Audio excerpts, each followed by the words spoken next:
Pastor Zion. Transforming lives through the Word of God. Worth listening.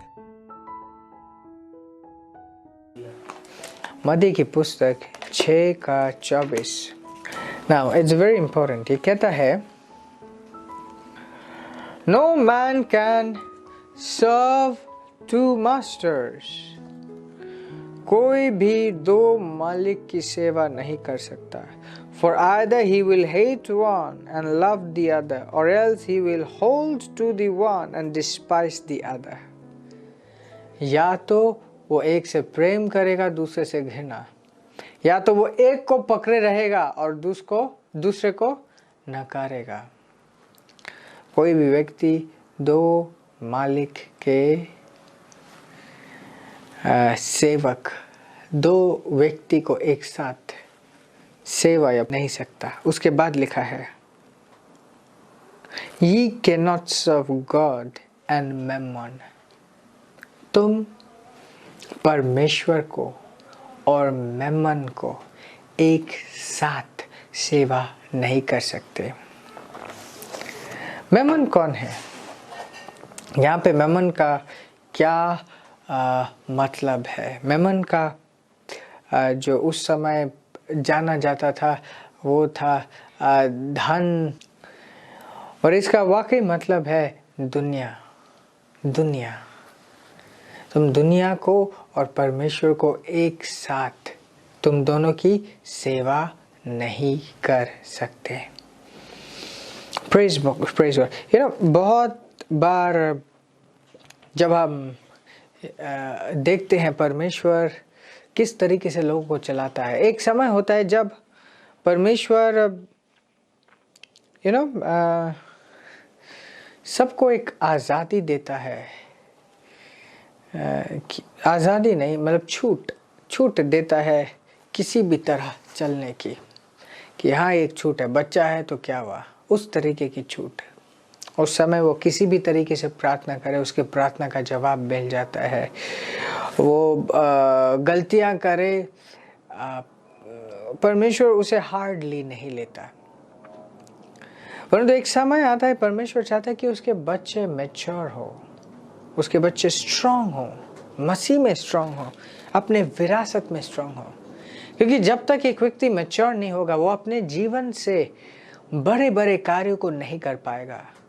और सीधा हम ये कह सकते हैं कि वो परमेश्वर की ऊंची बुलाहट को अपने जीवन में कभी पूरा नहीं कर पाएगा जब तक कि वो ना मैच्योर होए।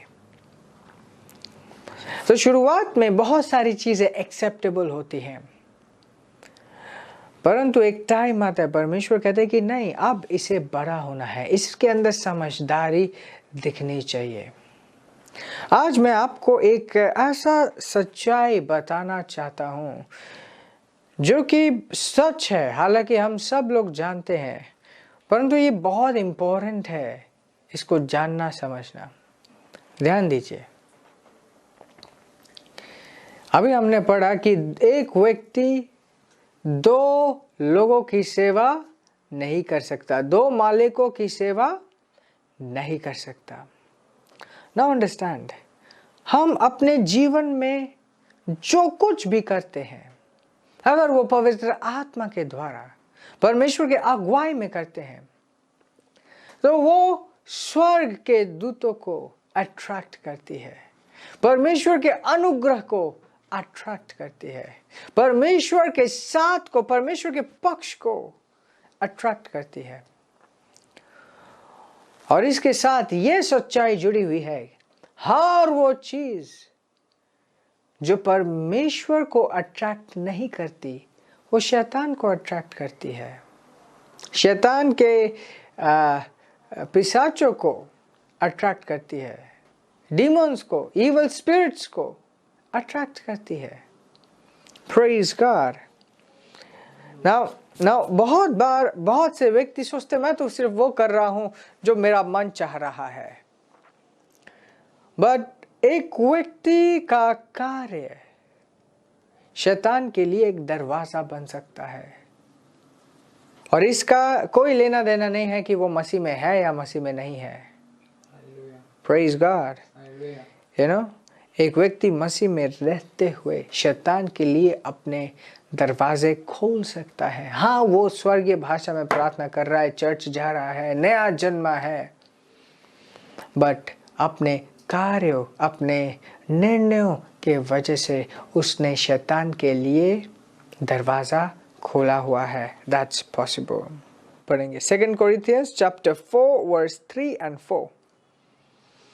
ये कहता है, But if our gospel be hid, it is hid to them that are lost, in whom the God of this world had blinded the minds of them which believe not, lest the light of the glorious gospel of Christ, who is the image of God, should shine onto them। Hallelujah। मतलब ये जो शैतान है वो लोगों के दिमाग को अंधा कर देता है, लोगों की सोच को अंधा कर देता है कि एक व्यक्ति समझ नहीं पाता कि क्या सही है और क्या गलत है। एक व्यक्ति जान नहीं पाता कि कौन सी चीज सही है और कौन सी चीज गलत है। Praise God. हर वो चीज जो परमेश्वर से नहीं है गलत है, और हर वो चीज जो परमेश्वर से है सही है।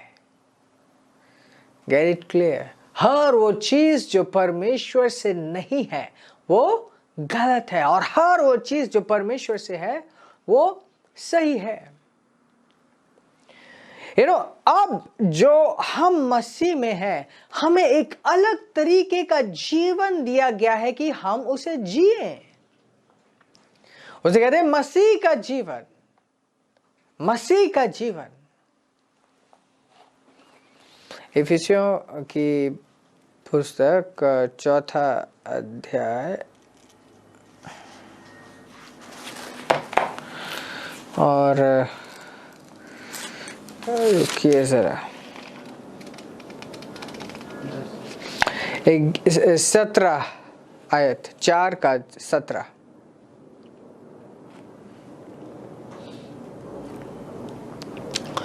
This I say therefore, and testify in the Lord, that ye henceforth walk not as other Gentiles walk, in the vanity of their mind। Praise God। मैं क्या चीज कौन सी चीज मैं आपको दिखाने की कोशिश कर रहा हूं, किस बारे में सतर्क करने की कोशिश कर रहा हूं कि शैतान किस तरीके से हमारे दिमागों से खेलने की कोशिश करता है, हमारे सोच विचार, कि हम भूल जाए कि क्या सही है क्या गलत है। और ये कहता है कि मैं मसीह में तुम्हें ये कह रहा हूं कि तुम उन लोगों की तरह ना चलो जो परमेश्वर को नहीं जानते। उन लोगों की तरह तुम ना चलो जो परमेश्वर को नहीं जानते। और उसके साथ साथ एक चीज लिखा है, as the other Gentiles walk in the vanity of their mind। मतलब जो परमेश्वर को नहीं जानते उनका दिमाग, उनका जो दिमाग है वो असंतुलित है, उन्हें सही और गलत की समझ नहीं है। Praise God. Praise God. Bible एक चीज कहता है, परमेश्वर का भय बुद्धिमता की शुरुआत है। परमेश्वर का भय बुद्धिमता की शुरुआत है। जिसके अंदर परमेश्वर का भय नहीं उसके अंदर बुद्धिमता नहीं। जिसके अंदर परमेश्वर का भय नहीं उसके अंदर बुद्धिमता नहीं। और जिसके अंदर बुद्धिमता नहीं वो अंधा है। जिसके अंदर बुद्धिमता नहीं है वो क्या है? अंधा है, वो देख नहीं पाता। Praise God. Praise God. क्यों जिंदगियां बर्बाद होती हैं? और मैं ये नहीं कह रहा कि मसीह में आने से पहले, मसीह में आने के बाद बाद भी लोग अपने जीवन में ज्यादा कुछ नहीं कर पाते, क्योंकि वो ये नहीं जानते कि कब वो शैतान के लिए जगह खोल रहे हैं और कब वो परमेश्वर के लिए जगह खोल रहे हैं। और आज परमेश्वर आपसे कह रहा है कि अगर अगले साल आपको वो सारी चीजें करनी है जिसके लिए परमेश्वर ने आपको बुलाया है, अपने आप को इस तरीके से सक्षम बनाए। ये चीज जानिए कि मसीह का एक जीवन है जो कि दुनिया की तरह नहीं है। दुनिया के लोग उस तरीके से नहीं जीते जिस तरीके से आपको जीना है।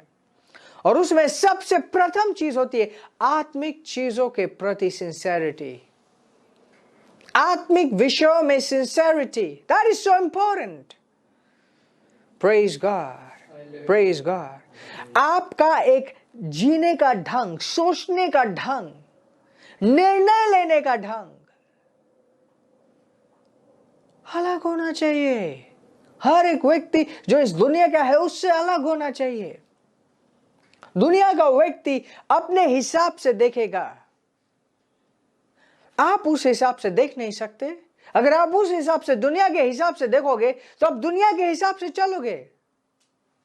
मसीह के जीवन के बारे में एक चीज कही गई है, वो कहते हैं कि हवा कहां जाता है, कहां आता है, किसी को समझ नहीं आ रहा, सिर्फ उसे महसूस किया जाता है। वैसा ही जीवन उसका है जो आत्मा से जन्मा है। हमारी तरक्की स्वर्ग से है, हमारी कामयाबी स्वर्ग से है। परमेश्वर ने हमें ऐसा बनाया है कि जो फेल नहीं हो सकता। फिर भी मसीह में जो लोग हैं वो फेल हो रहे हैं क्योंकि वो दुनिया जैसा जी रहे हैं। Praise God. एक मसीह व्यक्ति बीमार क्यों पड़ता है? एक मसीह व्यक्ति फेल क्यों होता है? एक मसीह व्यक्ति चूक क्यों जाता है? कि वो उस जीवन को नहीं जी रहा। नाउ अंडरस्टैंड, एक सच्चाई मैंने आप सबके सामने रखी, और वो ये है कि या तो आप अपने जीवन के द्वारा परमेश्वर के अनुग्रह को बटोरोगे, या तो आप अपने जीवन के द्वारा शैतान को जगह दोगे। दोनों एक साथ नहीं हो सकता। दोनों एक साथ नहीं हो सकता। ध्यान दीजिए, दोनों एक साथ नहीं हो सकता। That's a truth. That's a fact. और परमेश्वर आपके लिए कुछ प्लान करता है। Just for example, church service है। Why is it so important? Church service में अटेंड करना क्यों इंपॉर्टेंट है? क्योंकि परमेश्वर ने वो प्लान किया है। अगर चर्च सर्विस के दिन आप चर्च सर्विस में नहीं हो, जहां हो वो शैतान के द्वारा निर्मित है। As simple as that. As simple as that. जो परमेश्वर से नहीं वो शैतान से है। और शैतान के लिए एक गेट है। Praise God. परमेश्वर ने क्यों कहा है कि आत्मिक विषयों में हमें कुरकुराना नहीं है? अभिषेक के विषय में हमें कुरकुराना नहीं है। क्योंकि जब आप करते हो, जब एक व्यक्ति इस तरीके से करता है, खिलवाड़ करता है, वो खुद ही शैतान के लिए दरवाजा खोलता है। जो चीज परमेश्वर को प्रसन्न नहीं करती, उसमें शैतान के गोल्स पूरे होते हैं। कोई भी चीज जो परमेश्वर को प्रसन्न नहीं करते, उसमें शैतान के गोल्स पूरे होते हैं। Understand it very well. शुरुआत के दिनों में हो सकता है परमेश्वर का ही में इग्नोर किया, अच्छा ठीक है कोई नहीं, ये बच्चा है अपना जैसे है। बट जब एक व्यक्ति बड़ा होता है, परमेश्वर एक्सपेक्ट करता है कि अब ये आत्मा के सिद्धांतों को अपने जीवन में लागू करना सीखे। बहुत ऊंचा उठता है, बहुत ऊंचा उठता है जब वो आत्मिक जीवन को जीता है, और उसकी हालत बदतर हो जाती है अगर वो इन चीज़ों को सीख नहीं पाता। दुनिया में ऐसे बहुत से लोग हैं जो कहेंगे हमने सब कुछ ट्राई किया, कुछ नहीं हुआ। क्यों नहीं हुआ? क्योंकि उन्होंने जीना नहीं चुना। उन्होंने जीना नहीं चुना। Praise God, praise God, praise God, praise God. क्यों हम दुनियावी म्यूजिक को अवॉइड करते हैं? क्यों हम बहुत सारी चीज़ों में अपने आप को इन्वॉल्व नहीं करते हैं? It's because of this. Praise God. जो चीज़ परमेश्वर के अनुग्रह को अट्रैक्ट नहीं करती, जो परमेश्वर के स्वर्गदूतों को इन्वॉल्व नहीं करती, वो शैतान के पिशाचों को जगह देती है। And you know what? ये एक सच्चाई है। जब एक व्यक्ति को एक दुष्ट आत्मा से आज़ाद किया जाता है, वो दुष्ट आत्मा बाहर निकलता है और बाकी और ज़्यादा 72 दुष्ट आत्मा को, बाकी और ज़्यादा खराब, उससे भी ज़्यादा दुष्ट आत्माओं को लेके वो वापस आने के बारे में सोचते हैं, अगर वो व्यक्ति खाली मिले तो। What does that mean? एक व्यक्ति खाली मिले तो? खाली का मतलब क्या है? उसमें परमेश्वर नहीं है, वो परमेश्वर के कार्य में इन्वॉल्व नहीं है। As simple as that. दुनिया के नज़र में कितना भी हार्ड वर्किंग क्यों ना हो, दुनिया के नज़र में वो कितना भी बहुत शिष्ट व्यक्ति क्यों ना हो, Praise God. ध्यान दीजिए, हमारा जो उद्धार है वो यीशु मसीह से है, विश्वास से है, कार्य से सिर्फ सुंदर कार्य करने से नहीं है। Praise God, praise God, praise God. एक मैंने क्रिसमस के दिन एक बहुत इम्पोर्टेंट मैसेज रिलीज़ किया था, एंड दैट वाज कितने दूर तक आप परमेश्वर के साथ चलना चाहते हो, how far you want to walk with God. And इस फास्टिंग के दौरान आप जब प्रार्थना करते हैं, वचन को सुनते हैं, I want you to watch that message again. दोबारा उसे सुनिए, समझिए और अपने अंदर वचन को जगाइए कि नहीं, मुझे परमेश्वर के साथ बहुत दूर तक चलना है। Praise the Lord. Hallelujah. Praise the Lord. There's a little bit more thing which I would like to share with you today. इसके बाद हम प्रार्थना आरंभ करेंगे। Praise God, praise God, praise God. Hallelujah, hallelujah. Praise the Lord. Praise God. Hallelujah. Let us read this scripture again. इफिसियों की पुस्तक 4 का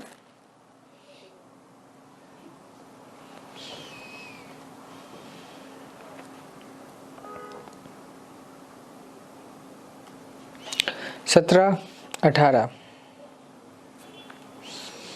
और उसके बाद हम पढ़ेंगे, हम थोड़ा सा और आगे पढ़ेंगे। We will read till 22nd. Praise God. Hallelujah. आइए एक साथ पढ़ते।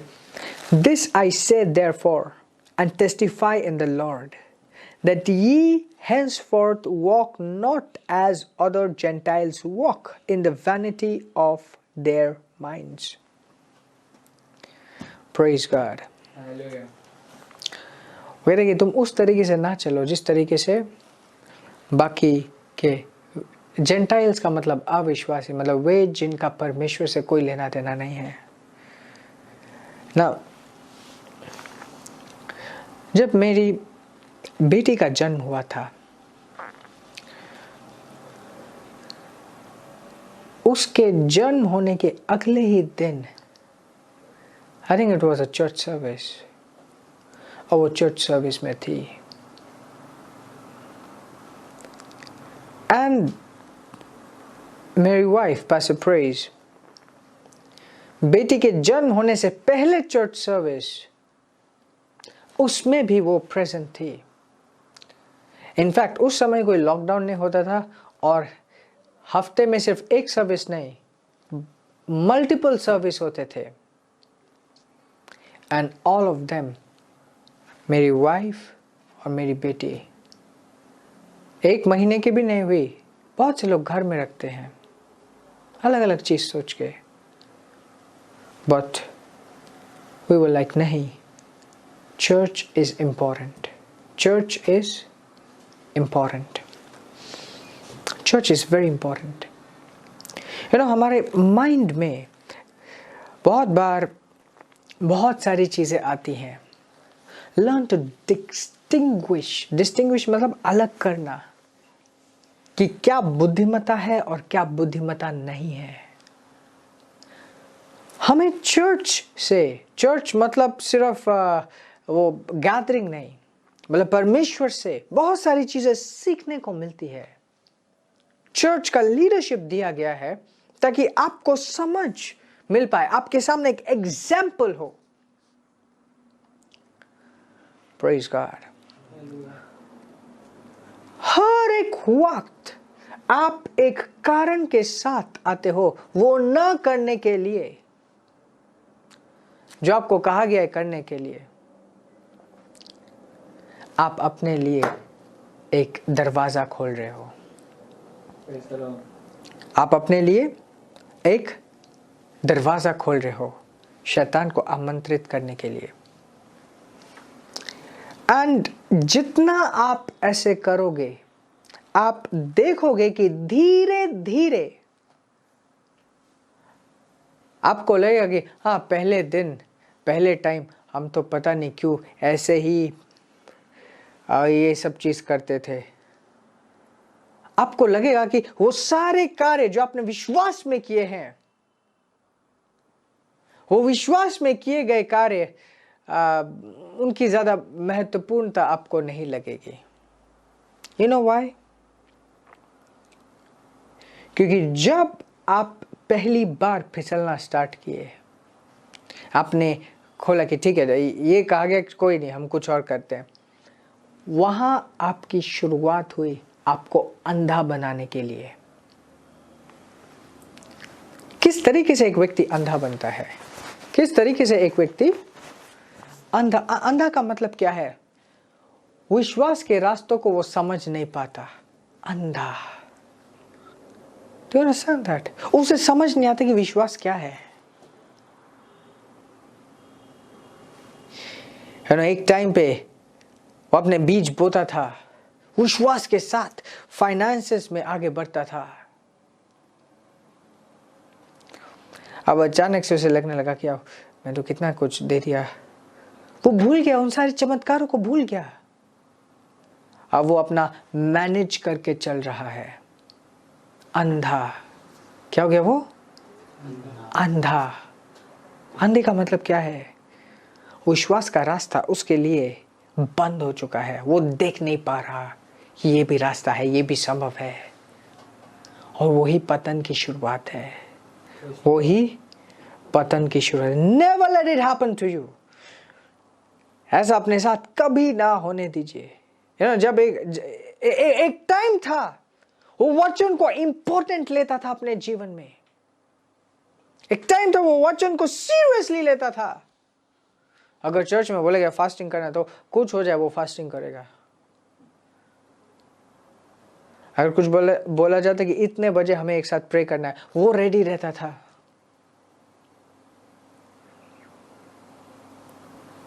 अभी उसे लगा हाँ ये होता है, वो होता है, वो होता है, ये होता है. उसके पास अलग अलग कारण है कहने के लिए कि नहीं वो सही कर रहा है. क्या हो गया वो? अंधा. क्या हो गया वो? अंधा. Refuse to be blind. खुद से बोलिए रिफ्यूज टू बी ब्लाइंड. एक दूसरे से बोलिए refuse to be blind. Praise God. क्योंकि एक व्यक्ति जब अंधा हो जाता है, आपको क्या लगता है परमेश्वर से सिर्फ आपको सिर्फ शैतान परमेश्वर से दूर ले जाना चाहता? नहीं. उसकी इच्छा यह होती कि आप इस तरीके से खत्म हो जाओ कि दोबारा आप उद्धार के बारे में कभी ना सोचो. Praise God. But I tell you, Satan is a failure. मैं आपको कहना चाहता हूँ कि शैतान क्या है? फेलियर है. शैतान फेल हो गया है. शैतान फेल हो गया है. Verse 18. Having understood the darkened, being alienated from the life of God through the ignorance that is in them because of the blindness of their heart. ये अविश्वासियों के बारे में कह रहा है कि वो अपने हृदय में अंधे हैं, परमेश्वर से अलग हो चुके हैं. Verse 19, who being past feeling have given themselves over unto lasciviousness to walk all uncleanliness with greediness. क्या कह रहा है? वो लोग गलत रास्ते में चलते हैं, गलत चीजों में फंसते हैं, हृदय में गलत लालसाएं होती है. Verse 20 कहता है, but ye have not so learned Christ. तुमने ऐसा नहीं सीखा. If so be that ye have heard him and have been taught by him as the truth is in Jesus. तुमने तो सच्चाई को सुना है, सच्चाई के द्वारा तुम्हारी शिक्षा हुई है, क्योंकि सच्चाई एकमात्र यीशु मसीह में है. Verse 22, that ye put off concerning the former conversations of the old man. पुराना जो व्यक्ति था, नए जन्म होने से पहले वाला जो व्यक्ति था, उसके चाल चलन को तुम हटा दो, उसके चाल चलन को तुम हटा दो.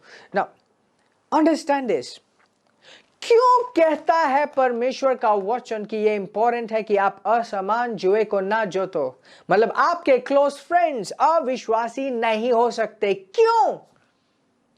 सिर्फ एक कारण है, क्योंकि अगर आप उनके बीच में रहोगे, आप भी उनके तरह अंधे हो जाओगे, आपका सोच भी उनके तरह हो जाएगा और जीने का ढंग भी उन्हीं की तरह हो जाएगा. Praise God. Hallelujah. बुरी दशा होती है अगर कोई विश्वास करने के बाद इस ऊंची बुलाहट को खो दे. बुरी दशा होती है. परंतु आप उस स्थान में हो, उन लोगों के बीच में हो ना, जीतने के लिए, ना ही कि उनके जैसे बनने के लिए.